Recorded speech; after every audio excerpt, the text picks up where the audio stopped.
Diplomatically जो foreign minister Jaishankar उन पे आता है दबाव, और वो उस दबाव से कैसे पहले भी वो निकलते रहे हैं और बड़ी कोशिशें उनकी की हैं, हम तो उनके बड़ी तारीफ करते हैं, लेकिन क्या इस दबाव से वो निकल पाएंगे?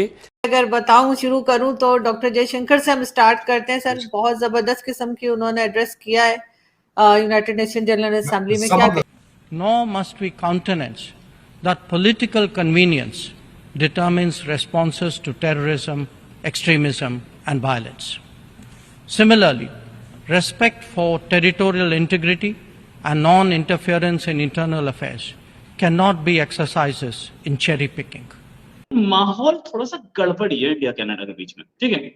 बहुत जल्दी मामला सुलटेगा नहीं, क्योंकि ये सुलटने वाला इसलिए नहीं है कि इंडिया अपनी बात पे अड़ा है कि प्रूफ लाओ हम मान लेंगे, और प्रूफ कनाडा के हाथ में है नहीं।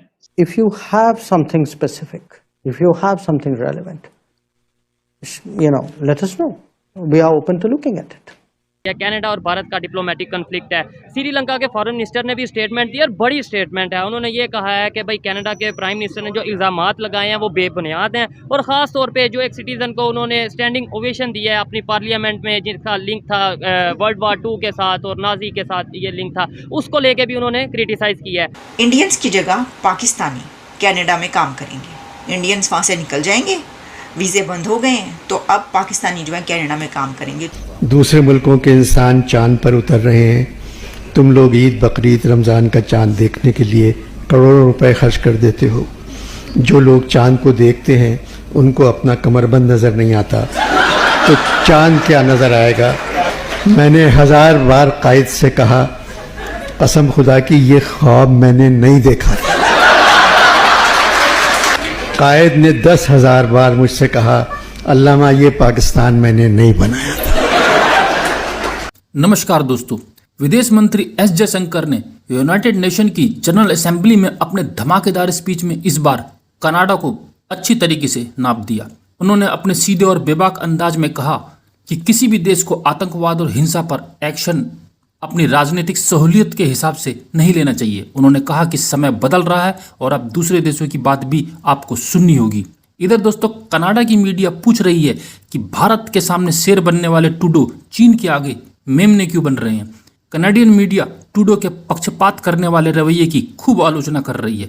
इधर पाकिस्तान भी मुंगेरी लाल की तरह हसीन सपने देखने में लग गया है। आइए देखते हैं।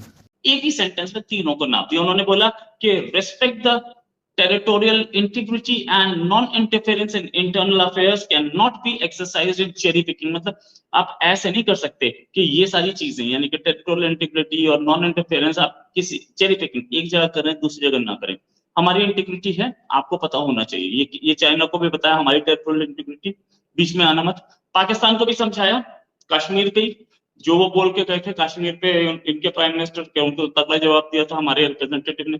फिर ये बात कि non interference in internal affairs, ये बात कनाडा को भी समझाई कि तुम भी समझो। अच्छा, कनाडा के भी जो वहां पर रिप्रेजेंटेटिव पहुंचे थे, मुझे ये लगता है कि माहौल थोड़ा सा गड़बड़ी है इंडिया कनाडा के बीच में, ठीक है। बहुत जल्दी मामला सुलटेगा नहीं, क्योंकि ये सुलटने वाला इसलिए नहीं है कि इंडिया अपनी बात पे अड़ा है कि प्रूफ लाओ हम मान लेंगे, और प्रूफ कनाडा के हाथ में है नहीं। सच बात तो यह होता तो दिखा चुका होता, प्रूफ कनाडा के हाथ में है नहीं, और है भी तो वो दिखाने की पोजीशन में नहीं।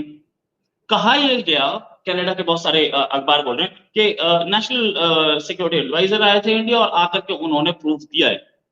इस बात को भी हमारे एक्सटर्नल अफेयर्स मिनिस्टर ने सीधे डिनाई कर दिया कि अभी तक मेरे हाथ में कोई प्रूफ नहीं है।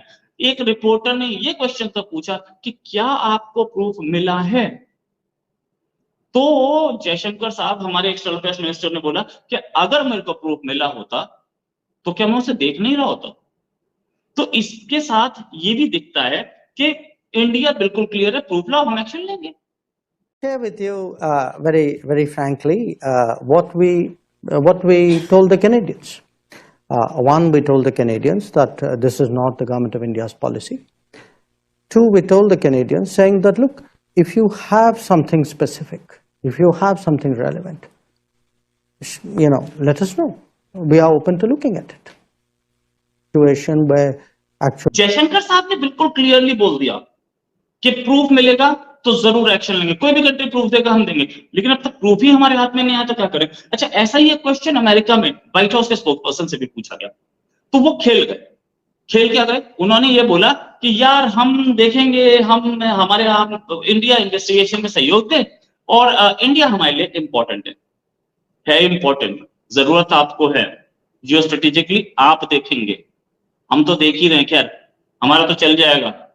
70 साल से आप हमारे साथ नहीं थे, पाकिस्तान के साथ थे, ठीक है ना, उसके बाद भी हम सरवाइव किए, तो आज क्या कर लोगे, आज सरवाइव कर जाओगे, कर लो, आप हमारे पास आ रहे हो क्योंकि आपकी मजबूरी है। India-Canada relationship, what impact this is going to have on US-India relationship? So I made comments on this yesterday. I can restate them here, which is that we are obviously quite concerned about the situation in Canada. We've cooperated closely with our Canadian counterparts, and we have urged India to cooperate in that investigation, and will continue to do so. And India remains an important partner of the United States. We work with them on a number of issues, but of course, on this matter, we urge them to cooperate with the Canadian investigation. अच्छा, India भी ना, अब जयशंकर साहब ने भी पाकिस्तान का नाम कहीं नहीं लिया। वो जयशंकर साहब को और बाकी सबको भी ये पता है कि यार पाकिस्तान से इस भिखारी से कौन लड़े।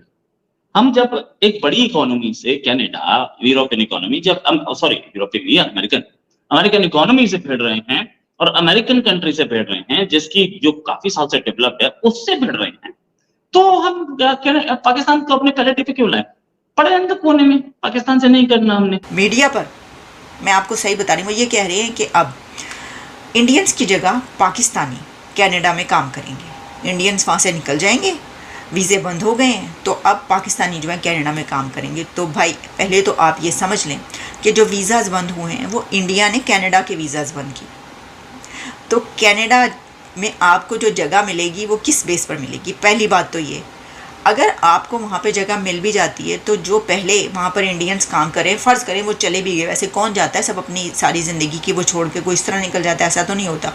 तो अगर आपका ये सपना जो है, अपना सपना, मनी और पता नहीं क्या क्या इस तरह के जो सपने आप देखते हैं, वैसे तो दिन में तारे नज़र आ जाया करते हैं ऐसे सपनों पे, लेकिन अगर वो वहाँ से चले भी गए तो मसला ये है कि वो तो उनके पास तो स्किल्स थी। इंडिया के जितने भी नौजवान डायस्पोरा हम बात करते हैं पूरी दुनिया में, वो बहुत ही स्किल्ड लेबर होती है और बड़े बड़े हाई प्रोफाइल जगहों पर वो काम कर रहे होते हैं, जैसे कि टेक पर रूल कर रहे हैं वो पूरी दुनिया की। तो प्रॉब्लम ये है कि वहाँ पर वो तो गए होंगे तालीम के साथ, ज़बरदस्त साइंस और टेक्नोलॉजी की तालीम के साथ, तो आप कैसे जाएंगे?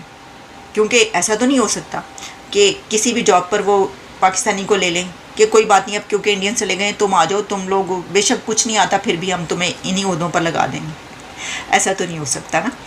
आप जगह उसी वक्त ले सकते हैं जब आप जगह लेने जोगे हों, यानी ये कि आपके पास भी उतनी ही तालीम हो, वैसा ही आपके पास भी स्किल्स हों आपके पास, तो आप जगह ले सकते हैं।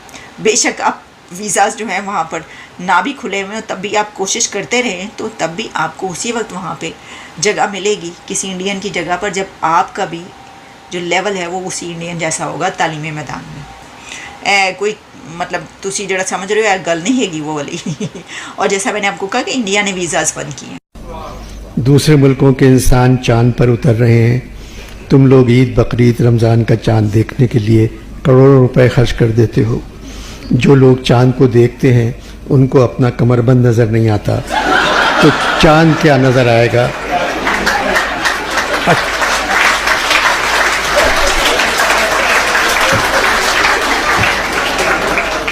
18 मौलवियों में से 11 के कमरबंद कुर्ते से नीचे लटकते नजर आते हैं। मैंने 1000 बार कायद से कहा, कसम खुदा की ये ख्वाब मैंने नहीं देखा।